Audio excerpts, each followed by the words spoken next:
નર્મદા અને ભરૂચની બોર્ડર પર આવેલા ધાણીકૂટ પાસે કરજણ નદીના પાણીમાં એક મોટરસાયકલ જોવા મળતા અનેક સવાલ ઉઠ્યા છે અને આ બાબત લોકોમાં ચર્ચાનો વિષય બની છે.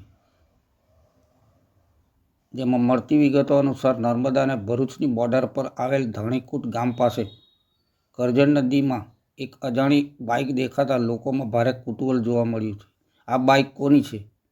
બાઇક સાથે કોઈ નદીમાં પડ્યું કે કોઈએ બાઇક સાથે નદીમાં ઝંપલાવી આપઘાત કર્યો હશે જેવા અનેક સવાલ સ્થાનિક લોકોના મુખે સંભળાઈ રહ્યા છે. ત્યારે જાણવા મળ્યા મુજબ આ બાઇક છેલ્લા 2-3 દિવસથી પાણીમાં પડેલી જોવા મળે છે. લોકો આ બાઇકને પાણીમાં ડૂબેલી જોઈ શકતા હોય તો સ્થાનિક તંત્રને કેમ આ નજારો જોવા મળતો નથી? શું પોલીસ વિભાગ પણ આ બાબતે અજાણ છે? જો સોશિયલ મીડિયામાં આનો વિડીયો ફરતો હોય તો તંત્ર કેમ આ બાબતે જાણતું નથી તેવા સવાલ ઉઠ્યા છે.